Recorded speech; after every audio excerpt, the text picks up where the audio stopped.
Welcome to another episode of the Tobago House of Assembly's Post-Executive Council Media Briefing. This week, the Secretary of Food Production, Forestry and Fisheries, Hayden Spencer, addresses the media. Today I want to touch on a few topics. For example, World Food Day. We know October is where we usually celebrate World Food Day. And we at the Tobago House of Assembly, due to our financial constraints, which is one area, and also in our urge to increase food production on the island, we would have thought it necessary to make some changes in the way in which we carried out our World Food Day event. I also want to remind you that based on the topic for this year, the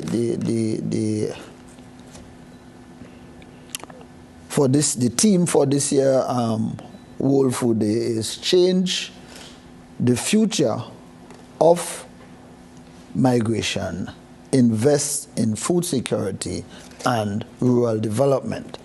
So we at the division, we would have decided that instead of having a 2-day gala World Food Day celebration, we will more focus on the promotion and the awareness of agriculture on the island. So therefore, we would have decided to have an entire month of activities.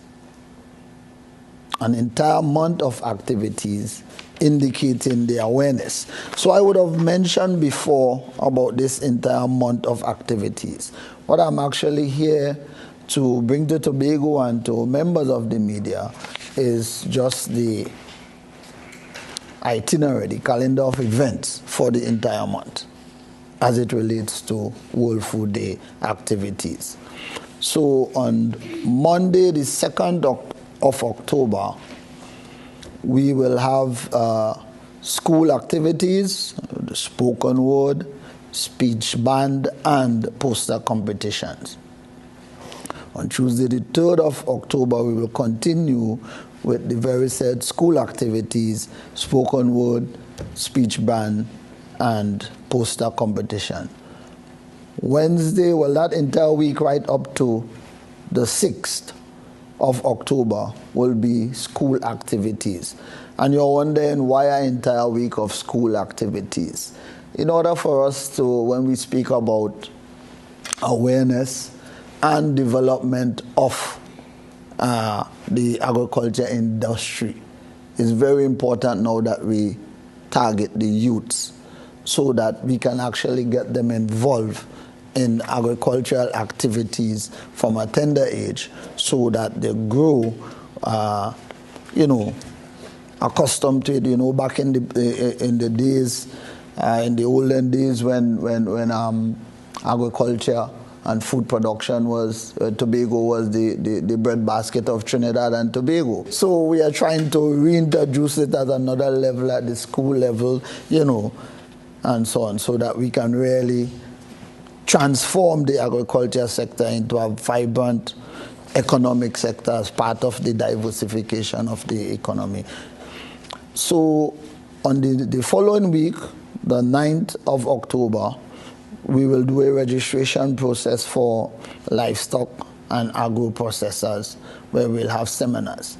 So there'll be a contact number, which is 639-9519 or 4616, so that you can register to participate in these seminars. Seminars in agro-processing and livestock production.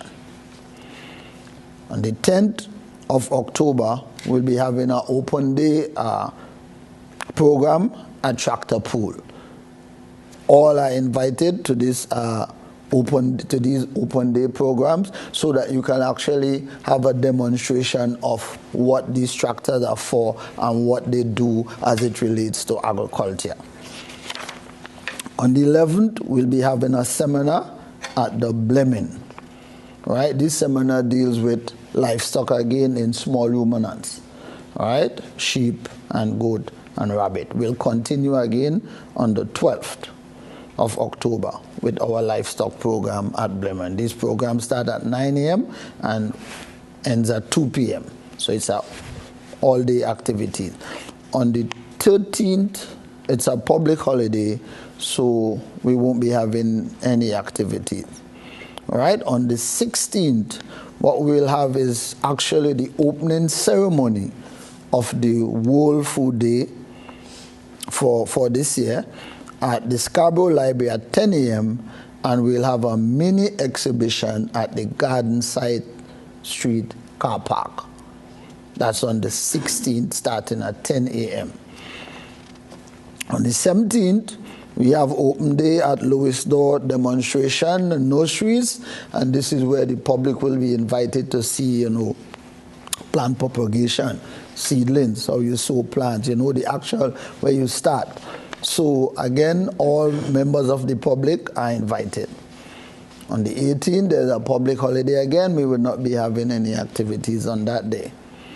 On the 19th of October, what we are going to have is a Windward Farmers Market at Roxborough, Sidgray car park, starting at 6 a.m. All again are invited to participate. On the 20th of October, we'll have another seminar at Blemen. This time it will be on agro-processing. For all who are interested in agro-processing, it will be a training program, an awareness program, starting at 9 a.m. and completing at 2 p.m. We're also on the 23rd of October, we're going to have an open day at Grosborough Demonstration Center. Starting time 10 a.m. Again, all are invited. On the 24th of October, we'll have an open day at the Tico Swaf compound at Shaw Park to look at the marketing sector. On the 25th of October, we'll have an open day at Kendall Farm School, where you actually get to view what transpires at the Kendall Farm School. At present, we have 54 trainees up there, so you'll get to see on hand on what the trainees are learning, what are they doing on a day-to-day basis. That trainees in the Youth Apprenticeship Program in Agriculture. On the 26th of October, we have the Leeward Farmers Market, which will be at Lowlands Gulf City Mall from 6 a.m. to 6 p.m. Again, all are invited. On the 27th of October, we will complete with a walk against world hunger, tree planting ceremony, and the closing ceremony for the World Food Day. And that, in a nutshell, there is the entire approach that we decided that we will adopt in bringing about the awareness for World Food Day for the development of agriculture on the island. The other area I wish to speak to is the Scarborough Market and the temporary site. I remember previously I would have indicated right here at press brief, so first let me apologize for the delay. I would have indicated that the vendors would have been moving to the new location by the second week in October. This can no longer happen because we had a 3-week delay and there were no bitumen on the island, and therefore the contractor could not carry out the paving works. So we got set back for 3 weeks. However, at present, the paving works is completed, and we have one contractor on site dealing with the public toilets and the plumbing works. We have another treating with the refurbishment of the containers that you may see on the site to deal with office space, storage, and for vendors' use.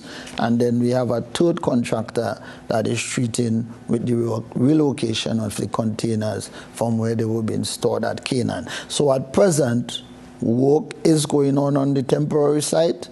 Because of the delay that we had with the paving, we are looking at a different timeline. So based on the information that I received from the project manager, is that we are looking at the first half of November. First 2 weeks in November, the vendors will be located to the temporary site and work will commence on the Scarborough Market facility again, and it is estimated that the work to do on the existing facility will have a project time limit of 18 months. Again, let me apologize to you, the vendors and the general public, on the delay. It was unavoidable and unexpected, unforeseen. However, we would have surmounted that challenges, and we are well on the way with this project. I just want to highlight some of the work that the division has been doing as it relates to the area of training. At the Kendall Farm School, we have been running a number of training programs for in the area of agro-processing. We'd have run courses in the area of mango processing, cassava farine, vegetables, condiment. We would have also run courses to deal with the area of livestock. We would have also done training in silage production, that is the preparation of animal feed. We are hoping to continue to run a couple more of these courses to explore cassava, banana, breadfruit, and also milk processing. So the reason why I'm saying this is, so far we have the YAPA students participating in these, and a few housewives, few members of the of society.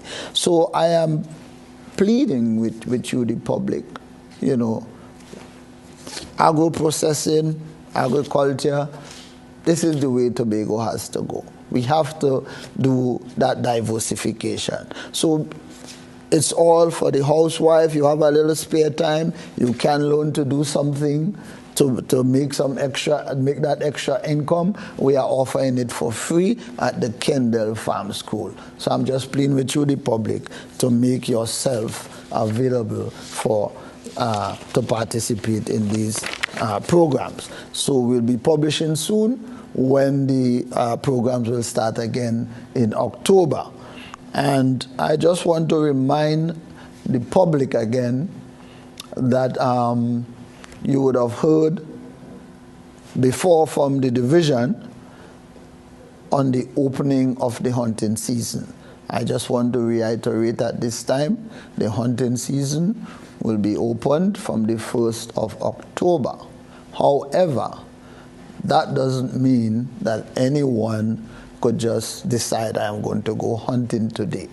Please go and register, get your hunting permit so that you will not get into conflict with the law officers. I reiterate, get your hunting permit. You can do your registration at the Roxborough Revenue Office and at the Scarborough Revenue Office. I don't know if you have any indications about the school feeding program and what the children of Tobago are eating.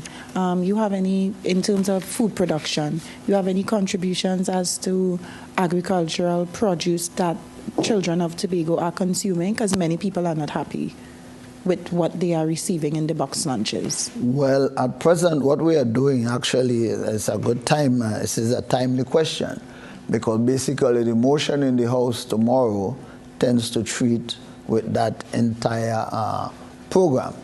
So we'll be coming up with a lot of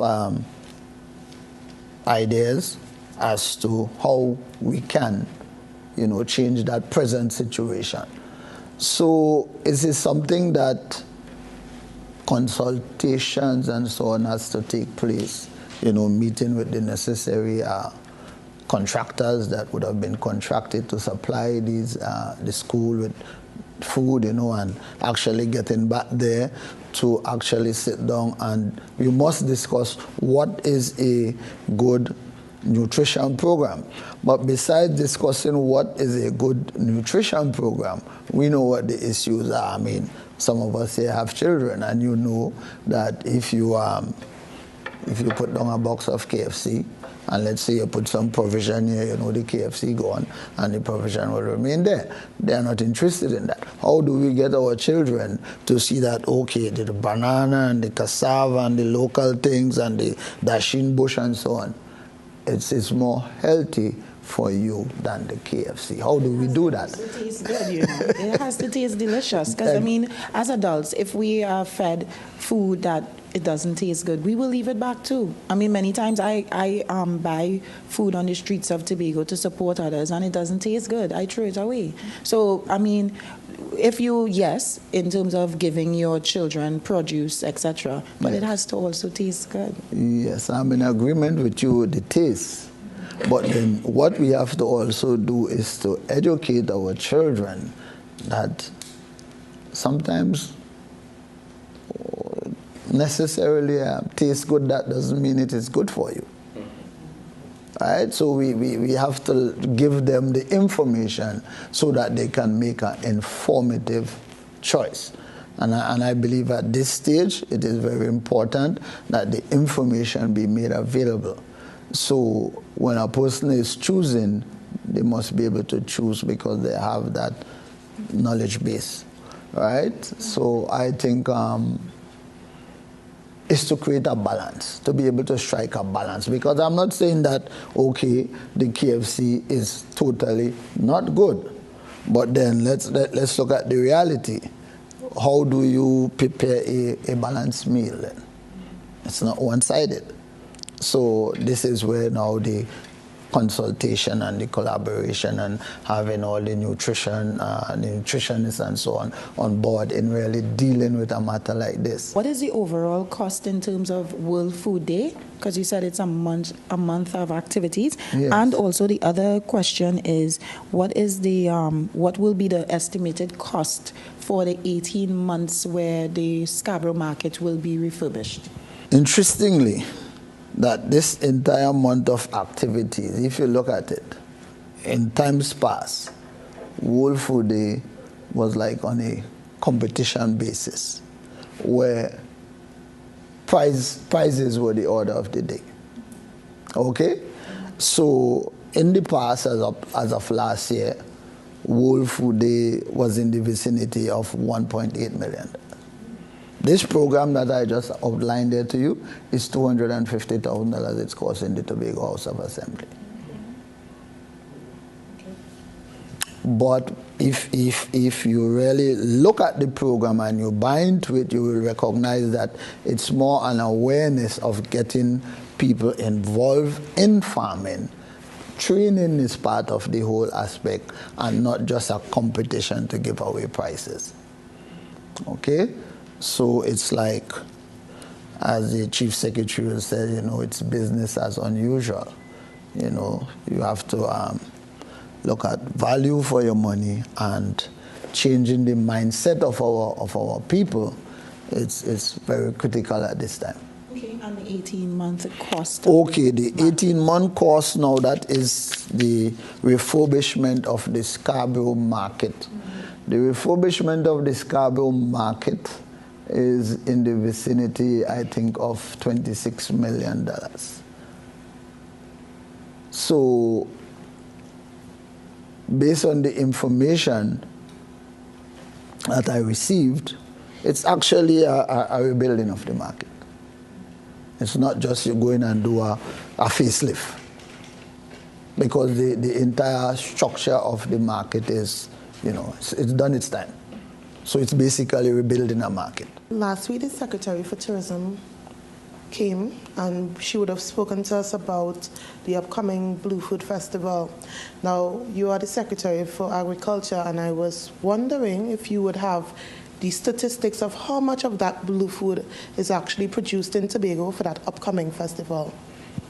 Well, I would not have the statistic, maybe for two reasons. Blue food is solely a tourism project. Agriculture is not involved. My division is not involved in the project. However, if this may assist you, what the division would have done in that area, we would have assisted in infrastructure and preparation. A number of farmers up there, even the farmer right at the site, his name cannot come at this time, but that's the farmer right next to the Blue Food site. There you would have seen that, we would have assisted him in excavating and expanding and so on. So what we would have done is to ensure that the people of that region, Bloody Bay Lansomi, that they actually produce the blue food. So they have a quantity of raw materials there. It would be wrong for me to say, yes, everything is coming from there, because you have a number of people from throughout the island who register to go up there and display their produce and sell on that day. Where they are getting their raw material from, I would not be able to say. But so, is blue food something that the division is intending to start producing in Tobago in a mass quantity? Yes. Could you shed some light? Okay, well, like I said, we started with a couple of farmers in that area. What we are trying to do in Tobago, because of the fact that we already established the packing house, right? Based on the data that we are looking at, we need to have about 25 more farmers in Tobago actually just doing dasheen farming for leaf. Okay? So that's one area. And then an additional 30 farmers to actually do the food production part of it. All right? So we have the data, but we are looking at the willingness of the farmers, not just only in the blue food area. We have Mason Hall, Gosbro, Richmond. A number of farmers in different areas are interested in the dasheen project. So we are so far capturing the data. Like I said, we would have already started in Bloody Bay to assist from the division in the preparation of the land for dasheen production. A lot of persons were recommended to start producing food to accommodate that availability that will be there in the market when sandals arrive. What currently is the status in terms of the division's thrust towards assisting persons, and how many persons are actually trying to start developing their produce in time for, a period where they would require a mass quantity as opposed to a small one? What is the status on that? Well, let me be clear on this as it relates to the Sandals project. As Secretary for Food Production, Forestry and Fisheries, there is no direct documentation coming to the division as it relates to Sandals. So in my opinion, all the talk right now about Sandals to me is speculation. Until such time that, maybe the powers that be, who is really responsible, come to and actually say, well, okay, where this is on, this is where we are, and this is going to start. We get timelines and stuff like that.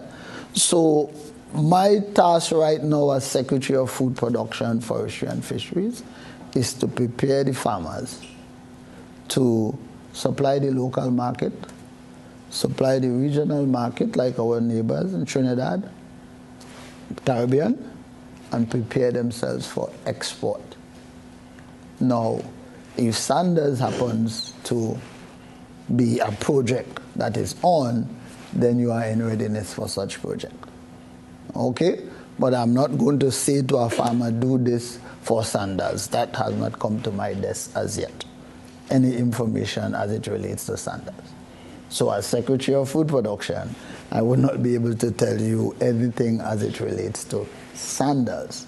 But I can tell you what I intend to do for the farmers, and which is something that they should be, Tobago should be ready to treat with.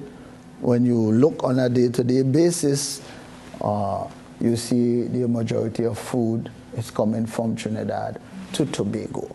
Let us reverse that first.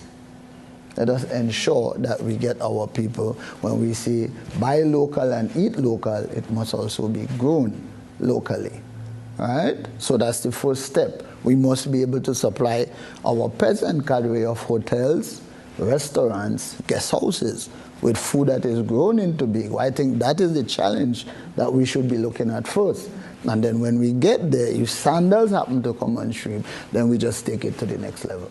I just want to go back to a question that was asked earlier in terms of Tobago not having sufficient blue food for the festival. And you were saying that there is no, basically you were saying that there's no collaboration between tourism and agriculture? As it relates to that festival. But isn't it still part of an agricultural thrust in Tobago? That if tourism is having the Blue Food Festival, wouldn't there be some sort of collaboration between tourism and agriculture so that enough food is produced for this program, which is also part of the Tobago program? Yes, it's not separate. I follow what you are saying. Why is there not enough? But I am saying to you that the way in which the division does business, the division cannot do business for a one-day function. The division do business, supply the demand, the market. Yes. So in other words, what we are looking at in the division is how much blue food, if you want to call it that, or how much dasheen does Tobagonian consume per week, per day? How much does the farmers produce per week? So with that data, you encourage, this is hence the reason I was able to tell you how many farmers we need in Tobago to do blue food in the sense of food, dasheen, and how many we need to do just leaves because of demand and supply. But you do not plan for a festival which is a day. That's just one day. I'm interested to find out two things in particular.